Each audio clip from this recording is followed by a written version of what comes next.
I like Christianity but I don't like Christians. இதை சொன்னவர் யாருன்னா நம்முடைய தேசப்பிதா காந்தியடிகள். ஏன் அவர் கிறிஸ்தவம் எனக்கு பிடித்திருக்கிறது என்று சொல்லி இருக்கிறார் என்றால் அது எல்லோரும் சிந்திக்க வேண்டிய ஒரு காரியம். ஆனால் கிறிஸ்தவர்களை பிடிக்கவில்லை என்று சொல்லி இருக்கிறார். கிறிஸ்தவம் இந்த விவிலியம், அதாவது பைபிள் கூறுகிற ஒரு வாழ்வியல், அது ஒரு தனிச்சிறப்பு வாய்ந்த ஒரு வாழ்வியல். அதை யாரும் வாழவில்லை அதிகமாக. எனவேதான் அவர் சொல்கிறார், கிறிஸ்தவர்கள் இந்த விவிலியம் கூறும் கிறிஸ்தவ வாழ்வியலை பின்பற்றாததால் எனக்கு கிறிஸ்தவத்தை பிடிக்கும், ஆனால் கிறிஸ்தவர்களை பிடிக்கவில்லை என்று சொல்லுகிறார். இந்த நாளிலே நாம் கிறிஸ்தவம், அதாவது இந்த பைபிள் சொல்லக்கூடிய கிறிஸ்தவம் என்ன, அதனுடைய தனிச்சிறப்பு என்ன என்று ஒரு 12 முக்கியமான காரியங்களை நான் உங்களோடு பகிர்ந்து கொள்ள விரும்புகின்றேன்.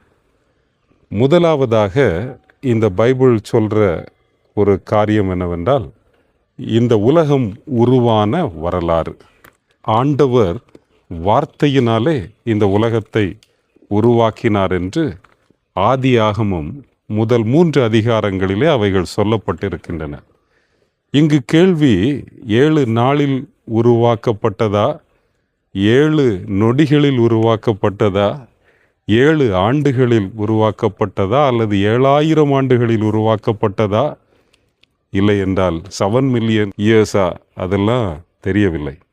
ஆனால் அந்த கிரியேஷன், அதாவது இந்த உலகம் தோற்றத்தை பற்றி பைபிளில் சொல்லப்பட்டிருக்கிற காரியம், அந்த காரியத்தின் நோக்கம் என்னவென்றால், உலகம் எப்படி உருவானது என்பது மனிதனுக்கு அதிகமாக தெரிய வேண்டும் என்பது அதனுடைய ஆண்டவருடைய பிரதான நோக்கம் அல்ல. மாறாக மனிதன் எப்படி உருவாக்கப்பட்டான், மனிதன் எவ்வண்ணமாக ஆண்டவரால் நேசிக்கப்பட்டான் என்பதுதான் அந்த உலக உருவாக்கத்தின் நோக்கமாக, அதாவது அந்த கிரியேஷனில் மையமாக பைபிள் சொல்லக்கூடிய காரியமாக இருக்கிறது. ஆக அந்த மனிதன் எப்படி விசேஷமானவன் என்றால், ஆண்டவர் உலகம் அனைத்தையும், மரம் செடி கொடிகள் விலங்குகள் எல்லாவற்றையும் வார்த்தையினால் உருவாக்கினார். ஆனால் மனிதனை தன் சொந்த சாயலாக, இன் ஹிஸ் ஓன் இமேஜ், அவர் தன்னுடைய கரங்களினாலே உருவாக்கினார் என்று அங்கே சொல்லப்பட்டிருக்கிறது. அதை பின்னும் தெளிவாக சொல்ல வேண்டும் என்றால், உடலோடு உயிர் இணைந்தபோது உள்ளம் பிறந்தது. உடலோடு உயிர் இணைந்தபோது உள்ளம் பிறந்தது. மனிதனை மண்ணினாலே உருவாக்கி ஜீவ சுவாசத்தை அதிலே ஊதினார். மனிதன் ஜீவ ஆத்துமாவானான் என்று சொல்லப்பட்டிருக்கிறது. அப்படி என்றால் மண்ணினாலே உருவாக்கப்பட்ட உடல், அதிலே உயிர், ஆண்டவருடைய ஆவி அங்கே அனுப்பப்பட்டது, சுவாசம், இரண்டும் இணைந்தபோது மனிதன் பிறந்தான், ஆத்துமாவானான். இதை தான் ட்ரினிட்டி ஆஃப் மேன் என்று சொல்லுகிறார்கள். ஆவி, ஆத்துமா, சரீரம். முதலிலே உருவாக்கப்பட்டது சரீரம், அதிலே ஆவி, ஆண்டவருடைய பொருளாக, உயிர் உண்டாக்குகின்ற வல்லமையாக அது உட்பிரவேசித்தது. அது இரண்டும் இணைந்தபோது மனிதன் ஆத்துமாவாக பிறந்தான். ஆவி, ஆத்துமா, சரீரம் என்பார்கள். இது திருமறை கூறுகின்ற, பைபிள் கூறுகின்ற ஒரு சிறப்பான காரியங்களில் மிக முக்கியமானது. ஆயினும் இந்த பரிணாமம், எவல்யூஷன், இதையெல்லாம் பற்றி பேசுகின்றவர்கள் பொதுவாக எல்லா விலங்கினங்களுக்கும், உயிர்கள் அனைத்திற்கும் தொடர்பு இருக்கிறது, ஒற்றுமை இருக்கிறது. அதாவது similarities because of single origin என்று சொல்லுவார்கள். ஒன்றே ஒன்றிலிருந்து தான், ஒரு செல்லிலிருந்து தான் அனைத்து விலங்குகளும், பறவைகளும், செடி கொடிகள் எல்லாமே உருவாகின. That is because of single origin. ஒரு செல்லிலிருந்து எல்லாம் உருவானதினாலே இந்த அனைத்திலும் அந்த சிமிலாரிட்டிஸ் இருக்கிறது என்று சொல்லுகிறார்கள், according to evolution. But according to this biblical creation, இந்த பைபிள் சொல்லுகிற கிரியேஷன் கொள்கைப்படி இது என்ன சொல்லுகிறது என்றால், the similarity is because of single creator. ஒரே ஒருவர் ஒரே ஒரு கடவுள் இந்த உலகனைத்தையும் உருவாக்கியதாலே அங்கே ஒற்றுமை இருக்கிறது. Similarities because of single creator. இது மிக முக்கியமானது. மனிதன் கடவுளுடைய சாயலில் உருவாக்கப்பட்டிருக்கிறான் என்று சொன்னேனே. பைபிள் சொல்லுகிற மிக முக்கியமான காரியமான அந்த ஆத்துமா, த லிவிங் சோல், இட்டர்னல், அதாவது அது மரணமே கிடையாது அந்த ஆத்துமாவிற்கு என்பது பைபிள் சொல்லக்கூடிய மிக முக்கியமான ஒரு காரியம். இது விலங்குகளுக்கும் தாவரங்களுக்கும் இந்த ஆத்துமா, அந்த சோல் இல்லை என்று திருமறை சொல்கின்றது. அது தெளிவாக அது சொல்லப்படவில்லை, ஆனால் அதை நாம் புரிந்து கொள்ள முடியும். இதுதான் திருமறை மனிதனின் தோற்றத்தையும் உலகத்தின் தோற்றத்தையும் பற்றி கூறக்கூடிய மிக முக்கியமான காரியம். இது மற்ற மதங்களிலே சமயங்களிலே சொல்லப்படுவது போல ஏற்கனவே பல யுகங்கள் இருந்தது, இப்பொழுது ஒரு யுகம், அந்த மாதிரி திருமறையிலே சொல்லப்படவில்லை. முதல் மனிதனாகிய ஆதாம் துவங்கி எத்தனை வருடங்கள் ஆகியிருக்கின்றன என்று தெளிவான கணக்குகளும் திருமறையிலே சொல்லப்பட்டிருக்கிறது. எனவே திருமறை, அதாவது பைபிள் சொல்லக்கூடிய கிரியேஷன், அந்த பூமி உருவான விதத்தின் மிக முக்கியமான நோக்கம், அதிலே மையப்பொருளாக இருக்கின்ற மனிதனின் உருவாக்கத்தையே அங்கே சிறப்பாக சொல்லப்பட்டிருக்கிறது. இது முதல் தனிச்சிறப்பாக நான் இந்த திருமறையிலே காண்கின்றேன். இரண்டாவதாக பைபிள் சொல்லக்கூடிய மிக முக்கியமான தனிச்சிறப்பு என்னவென்றால், நாம் அனைவரும் பிறப்பால் பாவிகள். அப்படி என்றால் by birth we are all sinners. நீதிமான் ஒருவனும் இல்லை, நல்லவன் ஒருவனும் இல்லை. பொதுவாக தமிழிலே சொல்லுவார்கள், எந்த குழந்தையும் நல்ல குழந்தைதான் மண்ணில் பிறக்கையிலே, அவன் நல்லவனாவதும் தீயவனாவதும் அன்னையின் வளர்ப்பினிலே என்று சொல்லுவார்கள். அது தவறல்ல, அது சரிதான். என்னென்றால் வளர்ந்த மனிதர்களோடு ஒப்பிடும்போது குழந்தைகள் களங்கம் இல்லாதவர்களாகத்தான் தெரிகிறார்கள். ஆனால் அறிவியல் பூர்வமாக சொல்லுகிறார்கள், பிள்ளைகள் கருவில் இருக்கும் போதே தவறு செய்ய பழகி கொண்டிருக்கின்றனவாம். பிறந்த பின்பும் ஆரம்பத்திலிருந்தே அவர்கள் தவறு செய்கிறார்கள், சின்ன சின்ன தவறுகள்.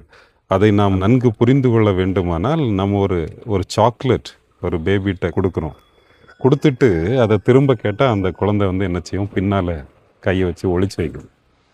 அப்புறம் நம்ம ஏதாவது அது கீழே இருந்து எடுத்து சாப்பிட்டா அடி கொடுத்தோம்னா, ஆட்கள் ஏதாவது இருக்கிறாங்களா என்று வசமாக பார்த்துக்கிட்டு திரும்பி திரும்பி பார்த்துக்கிட்டு ஒருத்தரும் இல்லைன்னா அதை எடுத்து சாப்பிடும். இந்த மாதிரி கள்ளத்தனம் குழந்தைக்கு பிறப்பிலேயே இருப்பதை நாம் பார்க்க முடிகிறது. பைபிளில் தாவீது என்கிற ராஜா சொல்கிறார், இதோ நான் துர்க்குணத்தில் உருவானேன், என் பெற்றோர்கள் என்னை பாவத்தில் கற்பம் தரித்தார்கள் என்று சொல்கிறார். அதாவது நான் பிறப்பிலே பாவியாக பிறந்திருக்கிறேன். எனவேதான் நான் முதல் போட்ட அநேக வீடியோக்களில் இந்த பாவத்தை குறித்து தான் அதிகமாக பேசியிருக்கிறேன். அதற்கு முக்கியமான காரணம் பை பர்த் அவர் நேச்சர் அப்படித்தான் இருக்கிறது என்பதை நான் பைபிளில் அதை கண்டு கொண்டதால் தான் அதை குறித்து பேசியிருக்கிறேன். பொதுவாக மற்ற மதங்கள் பிறப்பிலே உயர்ந்தவர்கள் தாழ்ந்தவர்கள் அதை பேஸ் பண்ணி ஜாதி வேறுபாடுகள் எல்லாம் இந்தியாவிலே இருப்பதை நாம் பார்க்க முடிகின்றது. ஆனால் கிறிஸ்தவம் சொல்லுகின்றது, இந்த உலகத்திலே எல்லோருமே பிறப்பால் பாவிகள், நல்லவன் ஒருவனுமே இல்லை. ஆண்டவரிடத்திலே சேருவதற்கான தகுதி உள்ளவன் இந்த உலகத்திலே ஒருவனுமே இல்லை. அதை பைபிள் எப்படி சொல்கிறது என்றால், யூதன் என்றும் இல்லை, கிரேக்கன் என்றும் இல்லை, அடிமை என்றும் இல்லை, சுயாதீனன் என்றும் இல்லை, ஆண் என்றும் இல்லை, பெண் என்றும் இல்லை, எல்லாருமே ஒரே நிலையில் தான் இருக்கிறார்கள். By birth we are all sinners. இது பைபிள் சொல்லக்கூடிய ஒரு இரண்டாவது தனிச்சிறப்பு. மூன்றாவதாக கிறிஸ்துவின் அவதாரம் என்பதும் தனிச்சிறப்பாக நான் பார்க்கின்றேன். கடவுள் மனிதனாக இந்த உலகத்திலே பிறந்தார். அதில் மிக பெரிய ஆச்சரியம் என்னவென்றால், பொதுவாக கடவுள் மனிதனாக வருவதற்கு, அதாவது இந்த கிறிஸ்து மனிதனாக பிறந்ததை பல இறையியல் வல்லுநர்கள், அதாவது தமிழில் கற்று தேர்ந்தவர்கள் கிருஷ்ணாவிற்கும் கிறிஸ்துவிற்கும் நிறைய தொடர்பு இருக்கிறது என்றெல்லாம் சொல்லுகிறார்கள். அவர்களுடைய பிறப்பின் சரித்திரத்தை பார்க்கும்போது அவ்வண்ணமாக கருத்துக்களை சொல்லுகிறவர்களும் இருக்கிறார்கள். ஆனால் நான் இங்கே மிக முக்கியமாக காண்பது, அநேகர் என்னை போல் ஒரு ஏழை இல்லை என்று அநேகர் ஒருவேளை சொல்லிக் கொள்ளலாம். ஆனால் இந்த இயேசு கிறிஸ்துவின் பிறப்பு மனிதனை பார்த்து சொல்லுகின்றது, மனிதா மனிதா, நீ பட்ட அனைத்து பாடுகளை விட கேவலமான பாடுகளை நான் பட்டு அதை மேற்கொண்டு உனக்கு வாழ்வு தருவதற்காக வந்தேன். அதாவது கடவுள் மனிதனால் ரீச் பண்ண முடியாத ஒரு மித் அல்ல. கடவுளை மனிதன் தொட்டு பார்க்கக்கூடிய நிலையிலே மனிதனாக அவர் வந்தார். அவருடைய பிறப்பை குறித்து எவ்வண்ணமாக பைபிள் சொல்லுகிறது என்றால், அவர் அவ்விடத்திலே பிறந்தார் என்று சொல்லப்பட்டிருக்கிறது. அதாவது நிறை மாத கர்ப்பிணியாக மரியாளும் யோசேப்பும் பெத்லகேம் நோக்கி பயணம் செய்து கொண்டிருக்கும் போது பெத்லகேம் வீதியிலே அவர் பிறந்தார். பொதுவாக கிறிஸ்துவின் பிறப்பை எல்லோரும் கொண்டாடும் போது ஒரு மாட்டு தொழுவையே பேலஸ் மாதிரி கட்டிடுறாங்க. அவர் பேலஸ்ல பிறக்கல, ஒரு ஈன கோலத்திலே அவர் பிறந்தார் என்பதற்காகத்தான் பிள்ளையை துணிகளிலே சுற்றி முன்னணையிலே கிடத்தியிருக்க காண்பீர்கள், இதுவே உங்களுக்கு அடையாளம் என்று மேய்ப்பர்களுக்கு அன்று சொல்லப்பட்டது. இங்கே இயேசு எங்கே பிறந்தார்? மாட்டு தொழுவிலா பிறந்தார் என்றால் பைபிளில் மாட்டு தொழுவில் பிறந்தார் என்று சொல்லப்படவில்லை. கிறிஸ்தவர்கள் அதிகமாக தவறாக உபயோகப்படுத்தி கொண்டிருக்கின்ற ஒரு காரியம் இது. பைபிளில் என்ன சொல்லப்பட்டிருக்குன்னா, அவர்கள் பிரயாணமாய் சென்று கொண்டிருந்த போது வழியிலே அவர் பிறந்தார். அது எவ்விடத்தில் பிறந்தார் யாருக்குமே தெரியாது. போகிற வழியில் அவர் பிறந்தார். அப்படின்னா அவர் ஒரு ஈன கோலத்திலே, பிறப்பதற்கு கூட இடமில்லாத ஒரு சூழ்நிலையிலே அவர் பிறந்தார். சத்திரத்தில் பிறந்த பின்பு சத்திரத்திலே இடமில்லாததினாலே பிள்ளையை துணிகளிலே சுற்றி முன்னணையிலே கிடத்தினாள். அது கந்தை துணியிலே அவர் சுற்றப்பட்டார். அவர் ஒரு ராஜா குமாரனாக அவர் பிறக்கவில்லை, ஒரு ஏழையின் மகனாக பிறந்தார். பிறந்தபோது அந்த குளிரை ஓவர் கம் பண்ணுவதற்கு அவருடைய தாய் அவரை கந்தை துணியிலே சுற்றி நல்ல ஒரு கம்பளத்திலோ மெத்தையிலோ கிடத்த முடியவில்லை. எனவே அந்த முன்னணை புல் கூளங்கள் இருந்த அதுக்கு மேலே கிடத்தினாங்க என்று சொல்லப்பட்டிருக்கிறது. அதுதான் அடையாளமாக அங்கே சொல்லப்பட்டிருக்கிறது. ஒருவேளை அது ஆடுகள், முக்கியமாக ஆட்டுக்குட்டிகள் அடைக்கப்படுகின்ற இடமாக இருக்கலாம் என்று எல்லாம் அறிஞர்கள் சொல்லுகிறார்கள். ஆக அவர் ஒரு ஈன கோலம் எடுத்தார். மனிதனை பார்த்து, நீ பட்ட பாடுகளை விட அதைவிட கீழே நான் இறங்கி வருகிறேன் என்று தன்னை தாழ்த்தினார். ஆனால் அவர் கன்னியின் வயிற்றில் ஒரு ஆச்சரியமாக அவர் பிறந்தார். அவர் ஒரு புருஷனுடைய சித்தத்தினால் உருவானவர் அல்ல, பரிசுத்த ஆவியினாலே அவர் பிறந்தார். இது சயின்ஸில் அது ஒரு பார்த்தினோஜெனிசிஸ் அப்படியெல்லாம் சொல்கிறாங்க. அப்படியும் கிடையாது. அதை பற்றி பைபிளில் தெளிவாக சொல்லப்படவில்லை. ஆனால் அவர் மனிதனாக இந்த உலகத்திலே வந்தார். அந்த மனிதனாக வந்த விதம் பொதுவாக எல்லா அவதார புருஷர்களும் அவர் பிறக்கும்போது அவர்களுக்கு பெரிய பெரிய அற்புதங்கள் நடக்கிற மாதிரி, அந்த மாதிரி அவருடைய இயேசு பிறக்கும்போது அவர் பாடுகளை சகித்து, பாடுகளை அனுபவித்து, குளிரை அனுபவித்து, அப்படித்தான் அவர் பிறந்ததாக பைபிள் சொல்லுகிறது. அவருடைய பிறப்பு ஒரு ஆச்சரியம், ஒரு தனிச்சிறப்பு வாய்ந்தது. இயேசு கிறிஸ்து மனிதனாக பிறந்தார் என்று நாம் பார்த்தோம். நான்காவதாக, இயேசு ஏன் பிறந்தார் என்றால், அந்த பிறப்பிலும் அவருடைய பிறப்பின் நோக்கத்தில் ஒரு தனிச்சிறப்பு இருக்கிறது. பொதுவாக அவதார புருஷர்கள் இந்த உலகத்திலே வாழ்கின்ற அசுரர்களை, இல்லை என்றால் தீய சக்தியை, தீவினை செய்கின்ற மனிதர்களை அழிப்பதற்காக அவதாரங்கள் உருவானதாக நாம் பார்க்கிறோம். ஆனால் இயேசு கிறிஸ்து ஒரே ஒரு அவதாரம்தான். அவர் மீண்டும் மீண்டும் பிறக்கவில்லை, ஒரே ஒரு முறை பிறந்தார். பிறந்த நோக்கம் என்னவென்றால், ஏதோ அரக்கர்களை கொல்லுவதற்காக அவர் பிறக்கவில்லை. தன்னுடைய சரீரத்திலே மனுக்குலத்தில் இருக்கின்ற தீமையாகிய பாவத்தை அழிப்பதற்காக பிறந்தார். அழித்து ஒவ்வொரு மனிதனும் தனக்குள்ள இருதயத்திற்குள்ளே இருக்கின்ற அரக்கனாகிய பாவத்தை அழிப்பதற்கு பலன் கொடுப்பதற்காக, தகுதிப்படுத்துவதற்காக அவர் பிறந்தார். அதாவது தீய அரக்கனை அழிக்க வேண்டும் என்றால், நம்ம ஏற்கனவே பைபிள் சொல்லியிருக்கிற மாதிரி எல்லா மனிதர்களுக்குள்ளும் அரக்கன் இருக்கிறான். எல்லா மனிதர்களும் அரக்கர்கள் தான். அப்படி என்றால் கடவுள் எல்லா மனிதரையும் அழிக்க வேண்டிய கட்டாயம்தான் வரும். ஆனால் இங்கே பைபிளில் எல்லா மனிதர்களுக்குள்ளும் இருக்கும் அரக்கனை அழிப்பதற்காக தான் இயேசு கிறிஸ்து வந்தார். அவர் தனக்குள்ளே தன்னுடைய சரீரத்திலே பாவம் செய்யாமல் வாழ்ந்த ஒரே ஒரு நீதிமான். அவருடைய வாழ்விலே குறைகளை கண்டுபிடிக்க யாராலும் முடியவில்லை. அந்த சமகாலத்திலே வாழ்ந்த எந்த ஒரு மனிதராலும் நீர் இப்படி ஒரு தவறு செய்தீர் என்று அவருடைய வார்த்தையிலோ அல்லது செயலிலோ யாராலும் குறை கண்டுபிடிக்க முடியவில்லை. அவர் மற்றவர்களுக்காக வாழ்ந்தார், மனிதர்களுக்காக மரித்தார். லைஃப் ஆஃப் லவ் என்பதை அவர் வாழ்ந்து காட்டினார். அன்பின் வாழ்வை வாழ்ந்து காட்டினார். இன்று அன்பை பற்றி பேசுகிறவர்கள் அநேகம் அந்த அன்கண்டிஷனல் லவ் என்பதை, களங்கமற்ற அன்பை, குறையில்லாத அன்பை மனுக்குலத்திற்கு அவர் காட்டுவதற்காகத்தான் வெளிப்பட்டார்.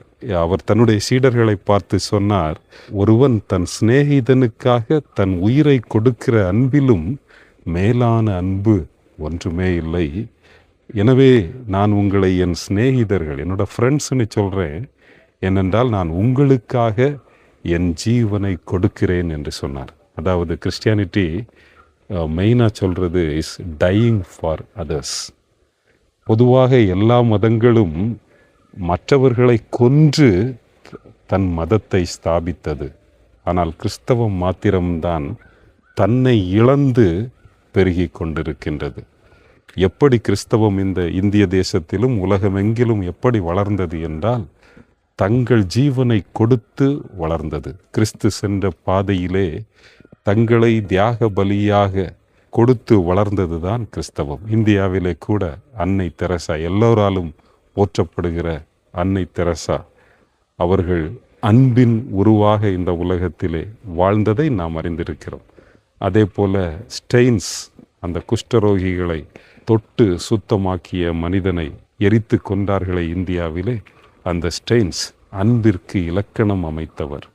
அதைவிட அவருடைய மனைவி கிளாடிஸ், அவரை கொன்றவர்களை மன்னித்து விட்டேன் என்று அவர் சொன்னார்களே, உண்மையாக மன்னித்தார்களே, அதுதான் இயேசு கிறிஸ்து இந்த உலகத்திலே மனிதனாக பிறந்ததின் நோக்கம், அதனுடைய பலன் அதுதான் என்பதை நாம் அறிந்து கொள்ள முடிகிறது. ஐந்தாவதாக கிறிஸ்தவர்கள் கொண்டாடக்கூடிய உயிர்த்தெழுதல். நான்காவதாக பார்த்தோம், அவர் மனிதனாக மரணத்தையும் ருசி பார்த்து அவர் ஒரு மனிதனாகவே, அதாவது உலகத்தின் பார்வையில் ஒரு மனிதனின் கடைசி வீழ்ச்சியாகிய மரணத்தையும் ருசி பார்த்து மனிதனின் அனைத்து பலவீனங்களையும், பசியையும், தாகத்தையும், தனிமையையும், வறுமையையும், அவதூறையும், அவமானத்தையும் சகித்தவராக வாழ்ந்தார் என்று பைபிள் சொல்லுகிறது. ஐந்தாவதாக அவர் உயிர்த்தெழுந்தார். அதாவது அந்த புவியீர்ப்பு விசைக்கு அகெயின்ஸ்டாக அவர் எழும்பி வந்தார். பொதுவாக சரீரம் மரிக்கும்போது, மரணம் மண்ணிலே புதைக்கும் போது மனிதன் அழுகி போய் விடுகிறான். ஆனால் அவரை, பாவமில்லாத அவரை, இந்த உலகத்தின் பாவங்கள் அவரை நசுக்க முடியவில்லை. அவரை, உலகத்தின் அழுக்குகள் அவரை அழுகச் செய்ய இயலவில்லை. அவர் மரித்தார் என்பதற்கு ரோம பிரதிநிதிகள் சாட்சி கூறுகின்றார்கள், அவருடைய சீஷர்கள் சாட்சி கூறுகிறார்கள், அவருடைய பெற்றோர், அவருடைய தாய், அவருடைய ஃபாலோவர்ஸ், அவரை பின்பற்றி வந்த அநேக ஜனங்கள், சரித்திரம் சாட்சி கூறுகிறது. அதே போல அவர் உயிரோடு எழுந்தார் என்பதும் இன்றும் அதற்கு அடையாளமாக யூத நாட்டிலே அவருடைய கல்லறை திறந்த கல்லறையாக இன்றும் சான்று பகருகிறது. அவர் உயிர்த்தெழுந்தார்.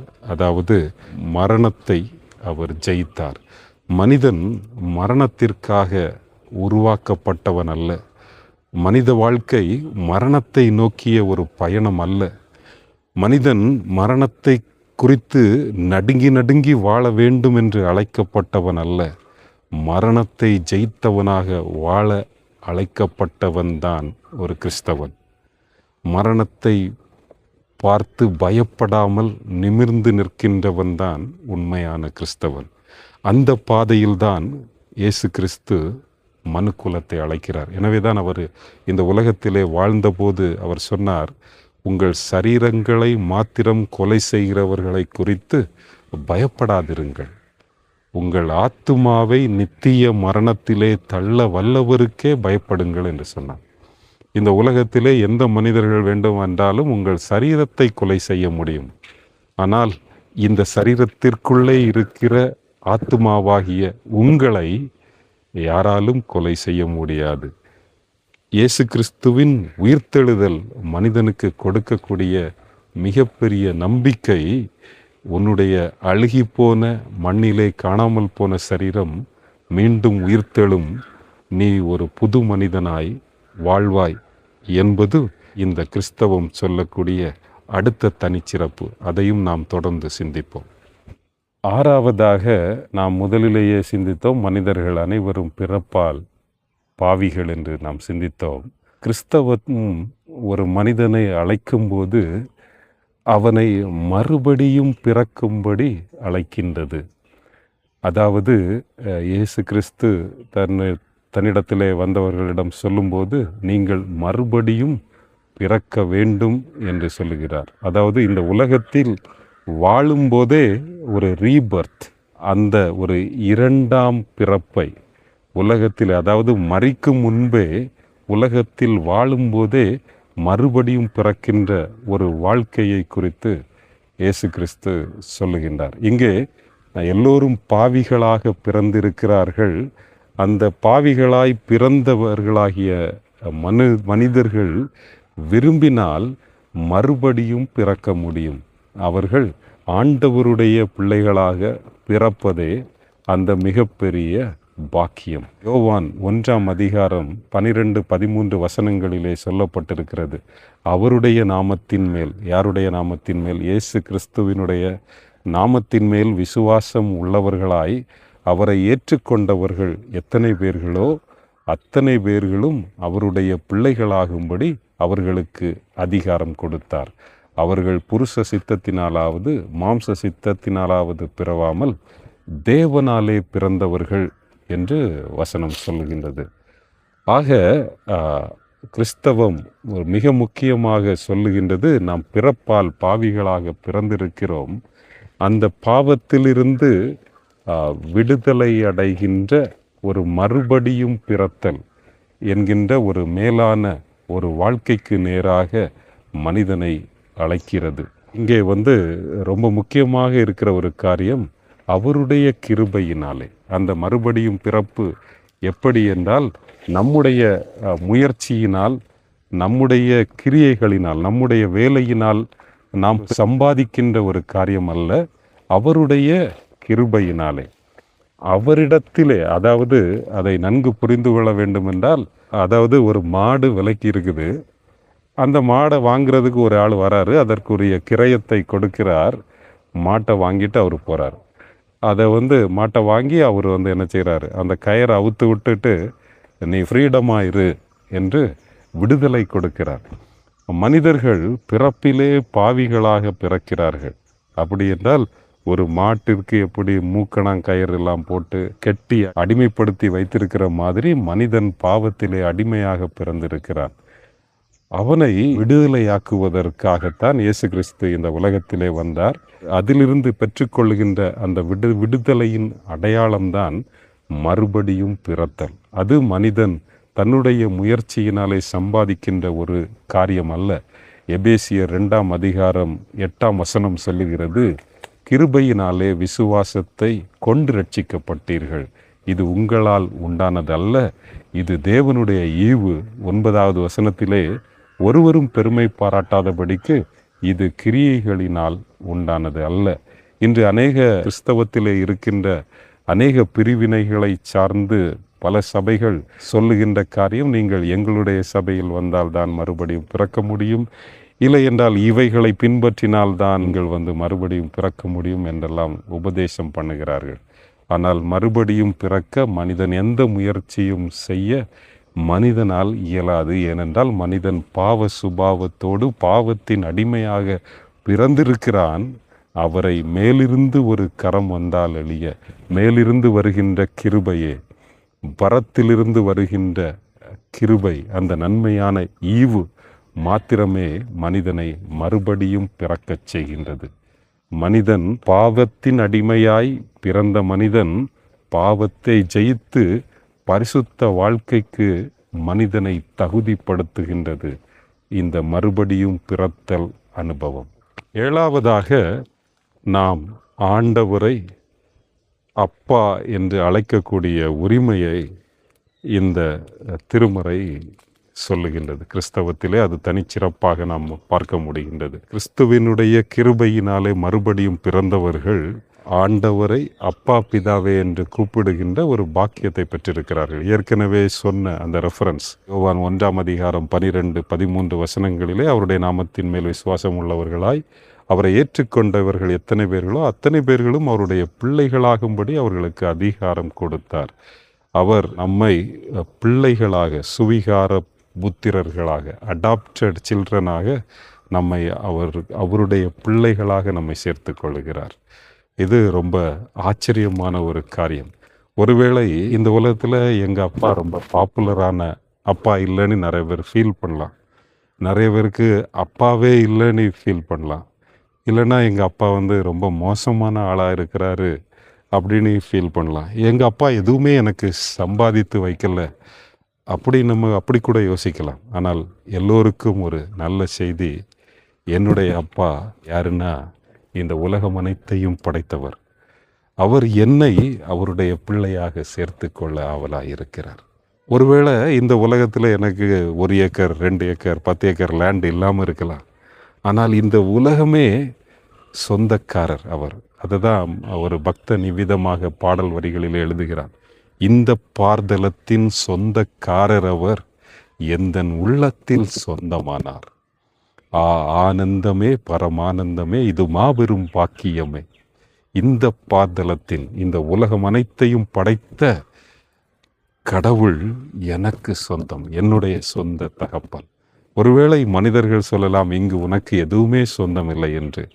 ஆனால் ஆண்டவர் சொல்லுகிறார், இதை எல்லாவற்றையும் உருவாக்கிய நானே உனக்கு சொந்தம். உனக்கு இதைவிட மேன்மையானவைகளை தர நான் ஆவலாயிருக்கிறேன் என்று நம்மை பார்த்து அவர் அழைக்கிறார். இயேசு கிறிஸ்து இந்த உலகத்திலே வாழும்போது ஜெபிக்க கற்றுக் கொடுத்தார். அந்த ஜெபம் கூட இவ்வண்ணமாக துவங்குகிறது. பரமண்டலங்களில் இருக்கிற எங்கள் பிதாவே. அவரை அப்பா என்று கூப்பிடுகின்ற மிகப்பெரிய பாக்கியம், ஆண்டவரை அப்பா என்று கூப்பிடுகிற மிகப்பெரிய பாக்கியம். அந்த அப்பா மகன் உறவு எப்படிப்பட்டது என்று அதை ருசித்து பார்த்தவர்கள் அநேகர் தங்களுடைய வாழ்க்கையிலே மகிழ்ந்திருக்கிறார்கள். அப்படிப்பட்ட பாக்கியத்தையும் நீங்களும் பெற்றுக்கொள்ள நான் விரும்புகின்றேன். 8வதாக பைபிள் சொல்லக்கூடிய ஒரு தனிச்சிறப்பு என்னவென்றால், மனிதன் தன்னுடைய பழைய வாழ்க்கையிலே எவ்வளவு பெரிய பாவியாக இருந்தாலும், எவ்வளவு மோசமானவனாக இருந்தாலும், அதாவது மனிதர்களால் டைஜஸ்ட் பண்ணவே முடியாத அளவு தவறுகளை செய்தவனாக இருந்தாலும், அவன் இயேசு கிறிஸ்துவை ஏற்றுக்கொண்டு மறுபடியும் பிறக்கும்போது அவன் முழுவதும் புது மனிதனாக மாறுகிறான். அந்த மறுபடியும் பிறத்தல், அதனுடைய விசேஷம் என்னவென்றால், மனிதன் நீதிமானாக்கப்படுகிறான். கிறிஸ்துவுக்குள் மனிதன் நீதிமானாக்கப்படுகிறான். அது அனுதின வாழ்க்கையிலே நடக்கக்கூடிய ஒரு ப்ராசஸ். அதுவரை செய்த பாவத்திலிருந்து அவன் விடுதலையாக்கப்படுகிறான். ஏனென்றால் இயேசு கிறிஸ்து அவனுக்காக இரத்தம் சிந்தி இருக்கிறார். அவன் சுத்திகரிக்கப்படுகிறான், பரிசுத்தமாக்கப்படுகிறான். அவனுடைய வாழ்க்கையிலே அவன் அனுதினமும் பரிசுத்தமாகுதலை விரும்புகிறான். அவன் தொடர்ந்து என்ன செய்கிறான்னா, அந்த விட்ட பாவங்களை, அவன் பழைய செய்த தவறுகளை ஓப்பனாக சொல்லுகிறான். நான் இப்படிப்பட்ட தவறுகளை செய்திருக்கிறேன் என்று. அப்புறம் அந்த தவறுகளை அவன் வெறுக்க ஆரம்பிக்கிறான். அதற்கு ஆண்டவர் அவனை பலப்படுத்துகிறார். அந்த நீதிமானாக மனிதனை மாற்றுகிறார். பிறப்பால் எல்லோரும் பாவிகளாக பிறந்திருக்கிறார்கள். பாவம் செய்வதையே எப்பொழுதும் விரும்புகிறார்கள். அந்த பாவத்தினால் வரக்கூடிய குற்ற உணர்வினால் தங்கள் வாழ்க்கையை முடித்து கொள்ளுகிறவர்கள் அநேகர். ஆனால் அப்படிப்பட்ட குற்ற உணர்விலிருந்து விடுதலையை கொடுப்பது இந்த சுவிசேஷம், இந்த குட் நியூஸ். அதுதான் காஸ்பல் என்று சொல்லுகிறார்கள். நீ எவ்வளவு பெரிய துரோகியாக இருந்தாலும் உனக்கும் ஒரு நல்வாழ்வு ஆயத்தமாக இருக்கின்றது, நீ விரும்பினால். 9வதாக ரிலேஷன்ஷிப் வர்சஸ் ரிச்சுவல். அதாவது இந்த திருமறை சொல்லுகின்ற கிறிஸ்தவம் ஒரு பூஜை முறைகளை இல்லை என்றால், இந்த நாட்களிலே கிறிஸ்தவர்கள் அதிகமாக முக்கியப்படுத்துகின்ற ஆராதனைகள், இதை எல்லாவற்றையும் தாண்டி ஆண்டவரோடு உள்ள உறவு என்பதை அதிக முக்கியப்படுத்துகின்றது. அதாவது மற்ற சமயங்கள் சொல்லுவதைப் போலத்தான் இன்றைய நாட்களிலே கிறிஸ்தவர்களும் ஆண்டவரோடு உள்ள உறவிற்கு அதிக முக்கியத்துவம் கொடுக்க தவறிக்கொண்டிருக்கிறார்கள்.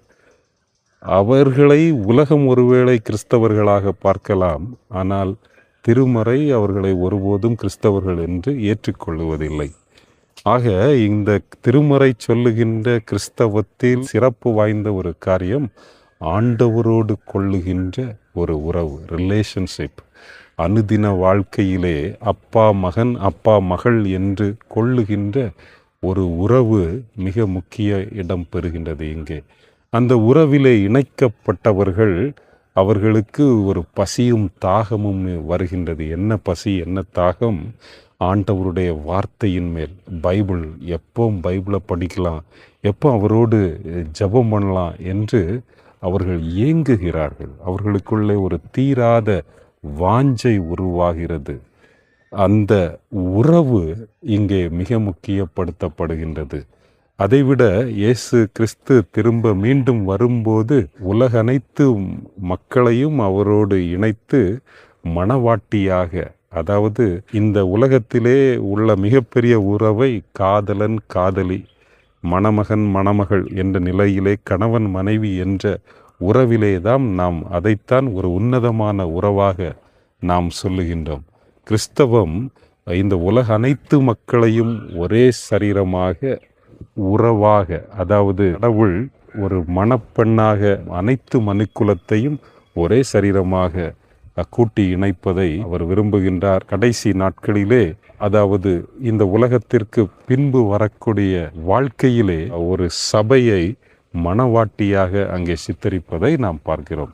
ஆக கிறிஸ்தவம் தனிச்சிறப்பாக சொல்லுவது அந்த ஆராதனை, இல்லை என்றால் அந்த பூஜை முறைகள், இவைகள் எல்லாவற்றையும் விட மிக முக்கியமானது அனுதின வாழ்க்கையில் ஆண்டவருடைய கரம் பிடித்து அவரோடு நடப்பது, அவரோடு உறவாடுவது, உறவாடி மகிழ்கின்ற ஒரு வாழ்க்கை.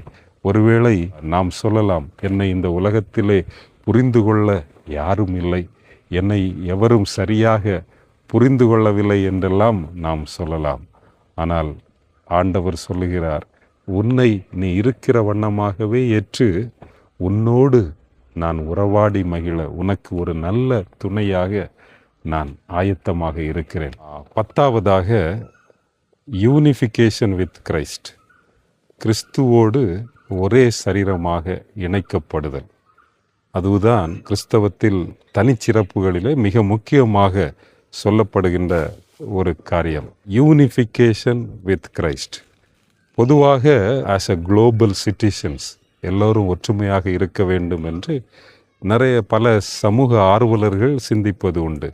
ஆனால் அந்த ஒற்றுமையை ஏன் கொண்டு வர முடியவில்லை? பலர் சொல்லுவது one God one human family என்ற கோட்பாடுகள் எல்லாம் சொல்லுகிறார்கள். ஆனால் பொதுவாக நீங்கள் ஒரு குடும்பத்திலே ஒரு சிறிய காரியத்தை குறித்து ஒரு ஒற்றுமை வருமா என்று பார்த்தால் அது பொதுவாக இயலாத காரியம். ஆனால் oneness is possible only in one body. 1 + 1 is not equal to 1. Only 1 is equal to 1. எனவே தான் கிறிஸ்தவம் சொல்லுகின்ற ஒரு சமூகம் ஒரே சரீரமாக இணைக்கப்படுகின்ற ஒரு சமூகம். இயேசு கிறிஸ்துவின் சரீரமாக அனைத்து மனிதர்களும் இணைவதுதான் அந்த ஒன்னஸ். அது எப்படி இருக்கும்னா, காலை பார்த்து கை குறை சொல்லாது, அதே மாதிரி கால் விரல்களை பார்த்து கண் குறை சொல்லாது. அதே நேரம் கால் பாதத்திலே ஒரு புண் வந்ததென்றால் கண் அதற்காக அழும். தன் சொந்த சரீரத்தை யாரும் வெறுப்பது இல்லை, நேசிப்பார்கள். அந்த கணவன் மனைவி உறவு கூட திருமறை ஒரே சரீரமாக அழைக்கப்பட்டிருக்கிறார்கள் என்று தான் சொல்லுகின்றது. எப்படி ஒரு கணவன் மனைவி ஒரே சரீரமாக இணைக்கப்படுகிறார்களோ, பொதுவாக தமிழிலே சொல்லுவார்கள் ஈருடல் ஓர் உயிர் என்று சொல்லுவார்கள். திருமணத்தை ஈரு உடல் ஓர் உயிர் என்று சொல்லுவார்கள். ஆனால் பைபிள் என்ன சொல்லுதுன்னா, ஒரே உடல் 2 உயிர்கள், 2 ஆத்துமாக்கள், இருவரும் தனியாக ஆண்டவரை தேட வேண்டியவர்கள், இணைந்து ஆண்டவரை நோக்கி பயணம் செய்ய வேண்டியவர்கள். ஆனால் அவர்கள் ஒரே சரீரம் என்று தான் பைபிள் சொல்கிறது. அதே மாதிரி இந்த உலக அனைத்து மக்களும் ஒரே சரீரமாக இணைக்கப்பட வேண்டும். அப்பொழுதுதான் மனிதர்கள் எதிர்பார்க்கின்ற பீஸ், அந்த ஒற்றுமை, சமாதானம் இந்த உலகத்திலே possible only when people are uniting as one பாடி. ஒரே சரீரமாக மக்கள் இணையும் போதுதான் அந்த ஒன்னஸ், ஒரே சிந்தை, ஒரே மனம் என்பது பாசிபிள். அதற்கு தலையாக கிறிஸ்து இருக்கிறார். எனவே யார் பெரிய ஆளு என்று அங்கே ஒரு வாக்குவாதம் வருவதற்கு வாய்ப்பே இல்லை. எல்லோரும் அவருக்காக வாழ அழைக்கப்பட்டவர்கள். அதைத்தான் கிறிஸ்தவம் சொல்லுகின்றது.